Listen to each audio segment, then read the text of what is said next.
اہم چیز ہے آئی ایم ایف کو اس خط پہ روکا نہیں گیا. تو یہ نہیں کہا کہ آپ لون نہ دیں، یہ کہا گیا کہ آپ لون اپنی پاکستان کے مفاد کے مد نظر رکھتے ہوئے دیں، اور اپنے جو چارٹر ہے اس کے مطابق اسٹریٹ پروٹیسٹ کا، سڑکوں پہ جو پروٹیسٹ کرنے کا حق ہے وہ بھی استعمال کریں گے. تو خان صاحب نے یہی اسٹریٹجی بنائی ہے اور یہی اسٹریٹجی اپنائیں گے. اگر تبدیل کرنے کی ضرورت پڑی یہ اسٹریٹجی کو باہر آ کے وہ تبدیل کر سکتے ہیں. اور اس کے بعد جب اس میں بھی آپ نے دیکھا ہے کہ اس میں بھی کوئی ایسی گنجائش نہیں کہ وہ سسٹین ہو، تو وہ بھی جب سیٹسفائڈ ہو جائے گا اس کو بھی ختم کر دیا جائے گا. تو اس کے بعد خان صاحب انشاءاللہ باہر آ جائیں گے. ایک اجلاس بلانا جو نامکمل ہے اور وہ بھی ایک پارلیمنٹری منسٹری کی طرف سے، وہ تو بالکل غلط ہے. پریزیڈنٹ صاحب نے اجازت دے دی ہے، پریزیڈنٹ صاحب نے اجازت دی ہے. اس لحاظ سے ان کا جو خط ہے اس میں بھی یہ لکھا ہے کہ میں آپ کو اجازت دے رہا ہوں، لیکن اس کا جو کنڈیشن ہے، اس کا جو ایک شرط ہے وہ یہ ہے کہ پوری پوری جو نیشنل اسمبلی ہے وہ موجود ہے، خانہ کیس بھی اور سائفر کیس کا بھی فیصلہ کرے. تو ان کو بتایا عدالت کو کہ جناب کوشہ خانہ کیس میں تو کراس ایگزامینیشن کرنے کی، جرا کرنے کی بھی اجازت نہیں ملی. کیا پیش رفت ہوئی ہے؟ آج سائفر کیس اور جو کوشہ خانہ کیس کی مین اپیلیں بھی اور ضمانت کی اپلیکیشنز بھی لگی تھیں، اور سسپینڈ کرنے کی جو کنوکشن اور سینٹنس کو سسپینڈ کرنے کی درخواستیں تھیں وہ بھی لگی تھی. پروسیکیوشن نے آ کے ریکویسٹ کی کہ ان کو وقت چاہیے، نیب نے بھی آ کے ریکویسٹ کی کوشہ خانہ کیس میں کہ ان کو وقت چاہیے. عدالت نے کہا کہ وقت ہم نہیں دے سکتے زیادہ، آپ کو ایک آخری چانس دے دیتے ہیں، آپ منگل کو آ کے بحث کر لیں.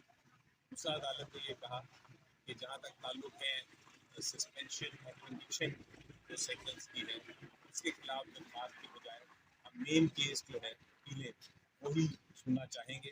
ہم چاہتے ہیں کہ وہی جو اپیلیں ہیں مین ان کا فیصلہ ہم کر دیں، اور ہمیں آپ ٹیوزڈے کو بحث شروع کریں تاکہ ہم اس کو ڈے ٹو ڈے سن کے دونوں پیشہ خانہ کیس بھی اور سائفر کیس کا بھی فیصلہ کریں.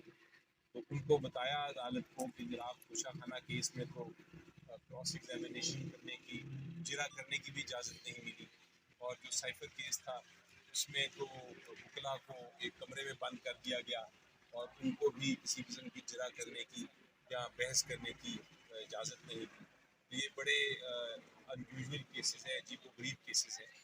تو عدالت نے کہا ٹھیک ہے ہم ایک وقت دے دیتے ہیں، ایک دن دے دیتے ہیں، کچھ دن دے دیتے ہیں ان کو تیاری کرنے کے. ہم وہ چیز نہیں کرنا چاہتے جو ٹرائل کورٹ نے آپ کے ساتھ کی، تو اس لیے ایک چانس دینے میں کوئی حرج نہیں. فائنلی عدالت نے یہ کہا کہ ٹیوزڈے کو انشاءاللہ منگل کو یہ کیس کی دونوں کیسوں کی سماعت ہوگی. انشاءاللہ اس دن ہم بحث کریں. سر جی بتائیے گا پروسیکیوشن کیوں وقت مانگ رہی ہے؟ کیا کمزور کیس ہے ان کے پاس یا وہ اس چیز کو لٹکانا چاہتی ہیں؟ کیا وجہ ہے کہ وہ ٹائم پہ ٹائم یہ دیکھیں ابھی یقینی طور پہ جتنی ان کو جلدی نیچے ٹرائل میں تھی اتنی ہی دیر وہ ادھر اپیل میں کرنا چاہتے ہیں، لیکن عدالت نے ان کی بات نہیں مانی. عدالت نے بلکہ بڑا فرملی، بڑا کلیئرلی، واضح طور پہ یہ کہا ہے کہ منگل کو بحث آپ تیار کر کے آئیں. اگر آپ کا پاسبلٹی تیار نہیں ہوگی ہم پھر بھی اس کیس کی علی ظفر صاحب اگر سنیں گے. سزا معطل ہو جاتی ہے تو کیا عمران خان باہر آ جائیں گے یا کسی اور مقدمہ ہے جس کے اندر گرفتاری ڈالی ہوئی ہے؟ دیکھیں ان کے خلاف 3 مقدمے ہیں اس وقت جن میں ان کو سزا ہوئی ہے. باقی جو کیسز ہیں اس میں تو ضمانت ہو چکی ہے. یہ 3 کیس، ایک سائفر ہے، ایک کوشہ خانہ ہے اور ایک مدت والا کیس ہے. تو یہ اگر دونوں کیسوں میں ان کی سزا یا ان کی کنوکشن معطل ہو جاتی ہے یا یہ اپیلیں ہی ایکسیپٹ ہو جاتی ہیں انشاءاللہ، تو پھر وہ صرف مدت والا کیس رہ جائے گا. اور اس کے بعد جب اس میں بھی آپ نے دیکھا ہے کہ اس میں بھی کوئی ایسی گنجائش نہیں کہ وہ سسٹین ہو، تو وہ بھی جب سیٹسفائڈ ہو جائے گا اس کو بھی ختم کر دیا جائے گا. تو اس کے بعد خان صاحب انشاءاللہ باہر آ جائیں گے. اس کے بعد کوئی حکومت تو رکھنا نہیں ڈالے گی اپنی طرف سے، جس طرح ماضی کے اندر ایک دفعہ رہائی ہوتی تھی دوبارہ پھر کارکنوں کو گرفتار کر لیا جاتا تھا، رہنما کو، وہی پیٹرن تو نہیں اپنایا جائے گا؟ یہ دیکھیں پہلے تو یہ پیٹرن اپنایا جا رہا تھا کیئر ٹیکر حکومت میں. تو امید تو یہ ہے کہ اس حکومت میں جو الیکشن کے بعد آئی گی اس میں شاید ایسا نہ ہو، لیکن کوئی پتہ نہیں. اگر یہ ہوا تو ہم نے تیاری کی ہوئی ہے اس کی انشاءاللہ، لیکن کوئی اور ایسا کیس ہے نہیں جس میں ہمیں کوئی نظر آ رہا ہو کہ خان صاحب تو پچھلے 7 مہینے سے جیل میں بیٹھے ہیں، تو جیل میں تو آپ کوئی نیا جرم نہیں کر سکتے جس کے اوپر وہ ایف آئی آر کریں گے۔ سر آپ کی عمران خان صاحب سے ملاقات ہوتی رہتی ہے تو انہوں نے یہ نہیں کہا کہ جب میں باہر آؤں گا کوئی احتجاج دھرنے کا، انہوں نے کوئی آپ کو کہا ہے آئیڈیا دیا ہے؟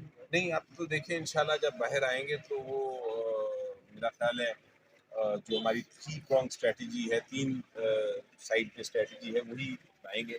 ایک تو ہے پارلیمنٹ میں وہ ہم بھرپور جو حصہ ہے اپنا ڈالیں گے، چاہے حکومت بنانے میں چاہے اپوزیشن میں۔ اسی طرح ہم نے یہ بھی فیصلہ کیا ہے کہ جو قانونی راستے ہیں وہ بھی ہم اپنائیں گے، اور تیسری طرف جو ایشو ہے اسٹریٹ پروٹیسٹ کا، سڑکوں پہ جو پروٹیسٹ کرنے کا حق ہے وہ بھی استعمال کریں گے۔ تو خان صاحب نے یہی اسٹریٹجی بنائی ہے اور یہی اسٹریٹجی اپنائیں گے۔ اگر تبدیل کرنے کی ضرورت پڑی یہ اسٹریٹجی کو، باہر آ کے وہ تبدیل کر سکتے ہیں۔ سر بتائیے گا، آج جو قومی اسمبلی کا اجلاس بلوایا گیا ہے، کہا جا رہا ہے کہ یہ ان پہ آرٹیکل 6 لگ سکتا ہے، اس میں کس حد تک صداقت ہے؟ دیکھیں میرے لحاظ سے یہ اجلاس جو ہے یہ ایک نامکمل نیشنل اسمبلی کا اجلاس ہے، کیونکہ جو ریزرو سیٹس ہیں عورتوں کی اور مائنورٹیز کی، بہت ساری بے تحاشا ریزرو سیٹس، ان کا فیصلہ بھی الیکشن کمیشن آف پاکستان نے کیا نہیں۔ تو ایک اجلاس بلانا جو نامکمل ہے اور وہ بھی ایک پارلیمنٹری منسٹری کی طرف سے، وہ تو بالکل غلط ہے۔ پریزیڈنٹ صاحب نے اجازت دے دی ہے، پریزیڈنٹ صاحب نے اجازت دی ہے، اس لحاظ سے ان کا جو خط ہے اس میں بھی یہ لکھا ہے کہ میں آپ کو اجازت دے رہا ہوں، لیکن اس کا جو کنڈیشن ہے، اس کا جو ایک شرط ہے وہ یہ ہے کہ پوری جو نیشنل اسمبلی ہے وہ موجود ہے۔ تو وہ شرط پورے کیے بغیر یہ سیشن کو بلا لیا گیا ہے، تو میری نظر میں یہ سیشن بھی غلط ہے۔ سر جی بتائیے گا کہ آئی ایم ایف کو خط لکھا ہے، پروپیگنڈا بھی کیا جا رہا ہے اس کے بارے میں کہ آپ نے جو خط لکھا ہے اس میں یہ کہا گیا کہ آپ ان کو فنڈس نہ دیں، تو آپ اس بارے میں کیا کہیں گے؟ بڑا پروپیگنڈا آپ کے خلاف کیا جا رہا ہے۔ دیکھیں وہ خط کا جو ڈیٹیلز ہیں وہ اب آ گئی ہیں، اس پہ تبصرے ہو رہے ہیں، دونوں سائڈس کے ویو پوائنٹ ہیں۔ ایک ویو پوائنٹ تو آپ نے فرمایا کہ یہ نہیں لکھنا چاہیے، دوسری طرف view point P T I کی طرف سے بھی آ رہا ہے، وہ ایکسپلین کر رہے ہیں کہ اس کا مقصد کیا ہے خط کا، اور اس میں کیا کہا ہے اور کیا نہیں کہا۔ لیکن جو اہم چیز ہے، آئی ایم ایف کو اس خط میں روکا نہیں گیا، تو یہ نہیں کہا کہ آپ لون نہ دیں، یہ کہا گیا کہ آپ لون اپنے پاکستان کے مفاد کے مد نظر رکھتے ہوئے دیں اور اپنے جو چارٹر ہے اس کے مطابق دیں۔ تو یہ ایک ڈائلاگ ہے، اور میرا خیال ہے ڈائلاگ کے اوپر آپ دونوں سائڈ پہ بحث ضرور کر سکتے ہیں۔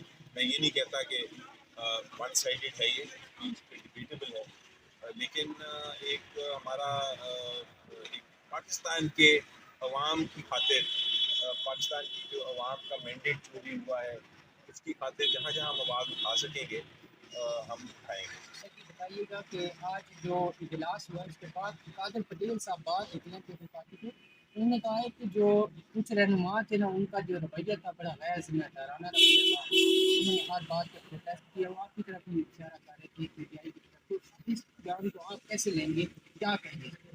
دیکھیں یہ تو اب پارلیمنٹری سیاست کا ایک حصہ ہے۔ اب آپ نے دیکھا کہ جب ہم ریزائن کر گئے تھے نیشنل اسمبلی سے، تو نیشنل اسمبلی میں یک طرفہ ہی کارروائی ہوتی تھی۔ میرا خیال ہے جو اپوزیشن ہے وہ اب یک طرفہ کارروائی کی اتنی عادی ہو گئی ہے کہ ان کو جب بھی ان کے سامنے کوئی کھڑا ہوتا ہے تو ان کو لگتا ہے کہ یہ پارلیمنٹری بیہیویئر نہیں ہے۔ لیکن دراصل اگر آپ دیکھیں تو پارلیمنٹ میں رائٹ پروٹیسٹ کرنا اور اگر پارلیمنٹ میں آواز اٹھانا یہ ایک صحیح نظام کا حصہ ہے، اور اس پہ کسی کو شکایت نہیں ہونی چاہیے، یہ آپ برداشت کرتے ہیں۔ صرف میں یہ کہتا ہوں کہ پارلیمنٹ میں جب ڈیبیٹ ہو رہی ہو تو آپ کو ڈیبیٹ کرنی چاہیے، اور ڈیبیٹ جو ہے وہ پاکستان کے انٹرسٹ میں، پاکستان کی سالمیت کے لیے ہونی چاہیے، اور پھر کوئی نہ کوئی فیصلہ ہونا چاہیے۔ ہم نے دیکھا کہ پچھلے دور میں جب ہم نے ریزائن کر لیا تھا نیشنل اسمبلی سے تو بہت سارے قوانین بلڈوز ہوئے۔ میرا خیال ہے ایک ایسا سینیٹر تھا جو اٹھ کے بار بار اس کو روکنے کی کوشش کرتا تھا، ان کو کہتا تھا کہ بھائی آپ بلڈوز نہ کریں قانون کو، کم از کم ڈیبیٹ تو کریں، لیکن اس وقت چونکہ طاقت ان کے پاس تھی تو وہ اس بات کو سنتے نہیں تھے۔ اب سننا پڑے گا، کیونکہ اب ایک بڑا سائزیبل ہماری اپوزیشن ہے جو پارلیمنٹ میں موجود ہے، تو اب ایک کو پارلیمنٹ میں سننی پڑے گی سائزیبل جو اپوزیشن ہے اس کی آواز۔ سر نون لیگ حکومت بھی بنا رہی ہے، ساتھ میں الزامات بھی لگا رہے ہیں کہ پچھلی بار جب یہ جو 16 مہینے کی حکومت رہی ہے اس میں جنرل باجوہ اور فیض حمید کے کہنے پر ہم نے جو بھی بل پاس کی ہے جو کچھ بھی ہوتا رہا، تو پھر یہ بار بار ان کے ساتھ مل کے حکومت بھی بنا رہے ہیں اور ان کے خلاف بیان بازی بھی کر رہے ہیں، اس پہ کیا کہیں گے؟ دیکھیں جہاں تک تو تعلق ہے یہ حکومت کا، میں تو خالی ایک بات ہی کرتا ہوں کہ حکومت آپ ضرور بنائیں، بالکل بنائیں، لیکن لوگوں کے مینڈیٹ کے مطابق۔ اگر لوگوں کا اعتماد نہیں ہے تو پھر آپ حکومت کے حقدار نہیں۔ میں باقی اور چیزوں میں نہیں جانا چاہتا، میں سمپل اور اسٹریٹ فارورڈ ایک بات کرتا ہوں کہ آپ سب نے ایک بڑا ہیوج مینڈیٹ دیا، بہت بڑا مینڈیٹ دیا، آپ نے چپ کر کے ہنستے کھیلتے ووٹ دیے۔ اب وہ ووٹ جو ہیں وہ راتوں رات تبدیل ہو گئے، کوئی اور لوگ آ گئے، ان نے بھی بنا لی، لیکن کتنی دیر تک چلے گا یہ کام؟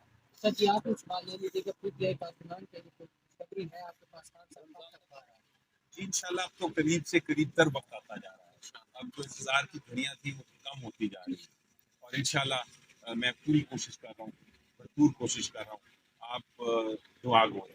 اچھا سر، تحریک انصاف کی جانب سے ہفتے والے دن جو ہے نا احتجاج کی کال دے دی گئی ہے اسلام آباد میں، آپ کو کیا لگتا ہے کہ اس بار بھی جو ہے نا دفعہ 144 کا نفاذ جو ہے نا کر دیں گے؟